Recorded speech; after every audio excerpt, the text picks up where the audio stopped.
Hey, hello, everybody. It's Good Deeds, Real Estate with a Mission. I'm Bill Weidecker from the Fine Homes Group at Keller Williams. And this morning, we have a special guest, namely my partner in crime and wife could not be here. So our special guest is, you may recognize him, John Clayton, Manchester celebrity. He's a friend of mine, and we've known each other a long, long time. We were trying to figure it out somewhere around 35 years ago. We met and helped John. I think I helped you buy your house. You did? 30 years ago. You did. We drove by. It was on North Street in Manchester's North End. And as we did a blind drive-by without you, my wife got out of the car, climbed over a stone wall, over the hill, up and looking in the picture windows, and said, "We have to buy this house." And so we put you to work, and sure enough, within 3 days, we made a full price offer, and we'd been there for almost 30 years. Yeah, I remember getting wind of the house coming on the market. It was oftentimes technology is such today. It wasn't that wasn't there then, but the technology is such that most buyers think, well, I'm going to know about it the moment it hits the internet. But even today, real estate agents know about things before the world knows about it because we have inside knowledge, right? And so I think it was the trust department at the Amoskeag Bank was in charge of this property, and we got wind that it was coming on the market. And I told you about it, and you and Colleen went over there. My God, that takes me back. And the beauty was it was owned by the Bodwell family. And so when I made the offer, Mr. Bodwell called me, the famous insurance company from Manchester, and he said, "I want you to live in this house." Yeah. It was really touching. How cool is that? Very cool. Very cool story. So not probably everybody that watches this podcast knows the name John Clayton, but you were a union leader columnist for how many decades? 20 years as a columnist, 27 years at the paper. So you started at the paper, what year? Do you remember? 1984 on Amherst Street, the original location, which is now the district court. And we moved out to the industrial park in 1991. Which I didn't like. I like being downtown. I like being in the thick of things. And I begged them to open a small bureau so I could be downtown because people would walk in the door and the guard would always call me and say, "Hey, Clayton, we got a guy who thinks he has a story for you." And I love that. And we lost a little bit of that when we moved out to the industrial park. But we persisted. Yeah, well, and so you were there for almost 30 years. And then tell us a little bit more about your story from there. Well, when we decided to leave the union leader, it was based on the fact that my wife and I were leaving on a boat trip, a 3-year boat trip to the Caribbean. And so I gave my notice, and luckily I was able to get free health insurance for 18 months, which helped carry us over. And then when I left the paper, people really took umbrage and thought I'd been fired, and people started canceling their subscriptions. It was like Tom Sawyer being at his own funeral. It was amazing. And so the folks at the paper called me back and said, "Would you consider doing a column freelance?" And I wanted to do it anyway. So I said yes. And after some haggling, we agreed on a price. And so for 3 years, while we were living in the Caribbean on a boat, I was writing my column every week. I'd never missed a week. So you continued on. And then after post-union leader, what happened next? What job did you, I know the answer to the question. We ran out of money on a boat. That's not an uncommon occurrence, but the folks at the New Hampshire Hospital Association called and asked if I would consider becoming the vice president for communications, representing all 26 hospitals in the state of New Hampshire. I said yes. It was very lucrative and very tedious and not something I was necessarily cut out for. So after 7 years, I left voluntarily. And my friends at the Manchester Historic Association, Matt Gaffori in particular, called and said, "What do you think about becoming executive director of a museum?" I said, I don't know how to do that. I've never done that. He said, "But you know how to be John Clayton. That's what we need." And so that was, until my retirement, I was the executive director of the MHA. Well, I know a lot of people in the city because I've spent 48 years here myself. Not my whole life, but close. And I know a lot of people in the city, but I don't know anyone that knows as much about the city as you do. And you grew up here in Manchester, and you were a homeowner in Manchester's North End, and now you live downtown. And we'd ask this question, in all of your years on the earth, you've been a Manchester kid all that time, and yet had never lived downtown. Of course, the city wasn't set up for it up until recently. Correct.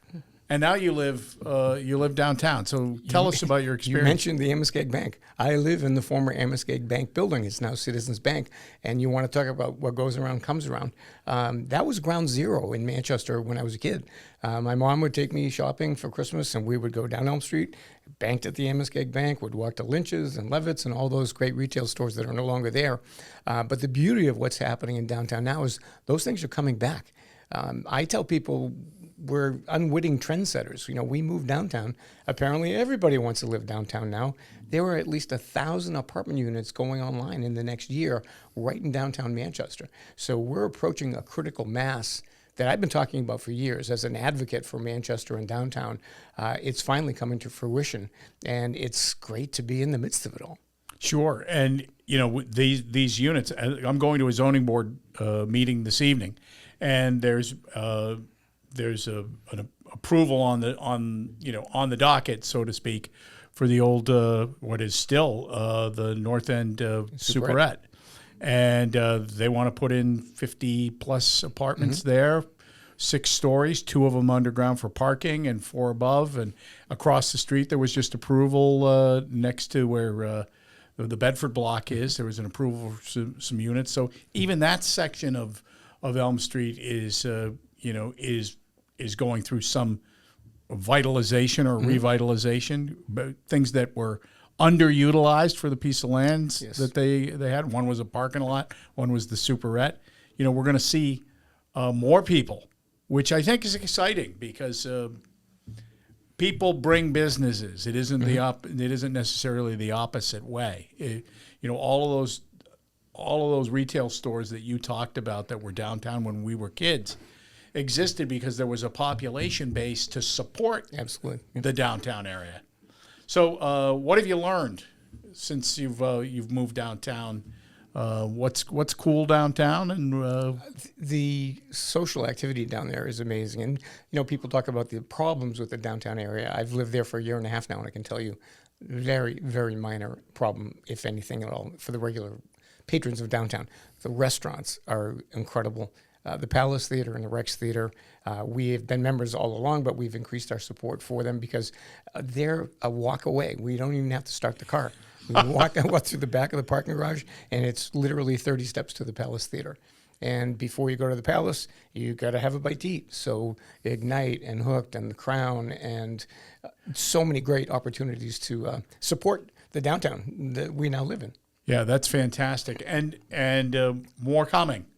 More coming, yes. Which, to me, I look at, maybe it's a little bit this story of other small cities in New Hampshire and, frankly, suburbs of Boston, small cities in the North Shore and north of Boston. There's this sort of resurgence going on because people want some walkability. They want a downtown area. Mm-hmm.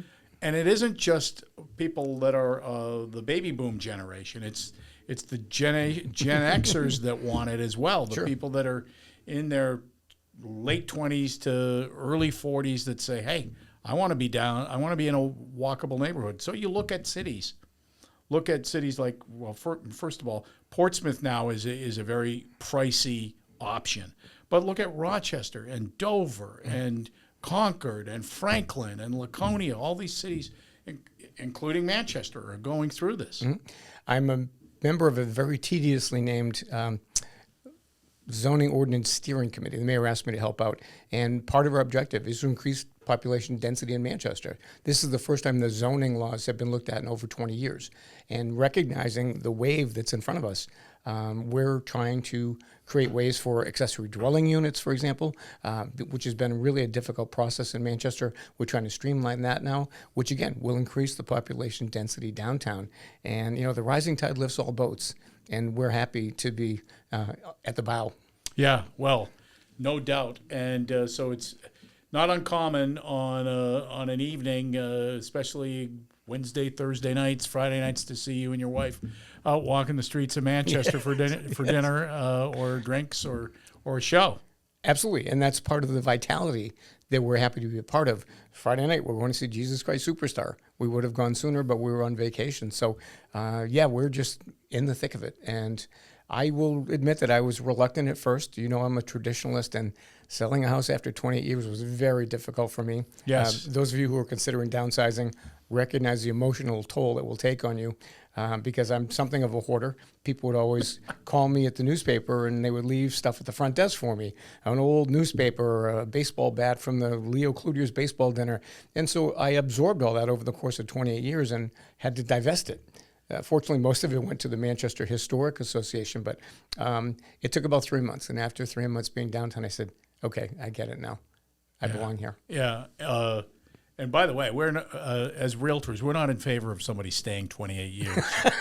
There's a certain churn, and 28 years is not it, buddy. You made it too perfect. It's on you. You know, I will say there are very rare occasions in my career where you find a property for the client and you go, I don't think they're ever going to move. And you were one of them because I knew the house just absolutely worked. And we spent some time back then looking at houses. We looked all over the city of Manchester. Including the West Side. You know, being a native West Sider, you too, a West Side graduate, I really wanted that. But there was just nothing there that was suitable for us. And you found this gem in North Manchester. So my parents referred to it as when John ran away from home, because I moved across the river. Well, and I remember at one point you wrote a column in the paper about that you gave me the authority to look outside of the city limits, which was, you know, that column was considered heresy. It for was thunderclap. John Clayton to think about moving out of Manchester. Yeah. God, that brings back so many great memories of working together and then getting the opportunity to do it 30 years later. And now I have the luxury or the opportunity, the privilege of serving on the scholarship committee for the Fine Home Groups. I have 127 applications I need to go through by 7 tomorrow morning. Don't call me this afternoon. Well, I know my wife has been going through them as well, and it's it's an undertaking. She's like, we've got to figure out, because there's so many applications coming in now. Which is what we wanted. We wanted to expand the pool of applicants, and we've been very successful with that. I think next year we're going to find a way to divide the load so everybody gets 20 applications, which allows us to give more full attention to them and bring out the best possible candidates, including scholarships for those working in the trades. Yeah. You have always said that was very important to you and Diane, and I agree. As a son of a plumber, non-licensed plumber. So, we're trying to make sure we reach the right people. Amen. Well, John, thank you very much for being with us today, and always appreciate your insight. And thanks for being a friend for so many years, more years than a client. And that's how we got to have the client relationship. But we go back to the early 1990s, late 80s, and thank you for being with us. Been through a lot together. Again, thanks for watching, and please feel free to subscribe to us on our YouTube channel. And thanks until next time. Thanks for being here on Good Deeds.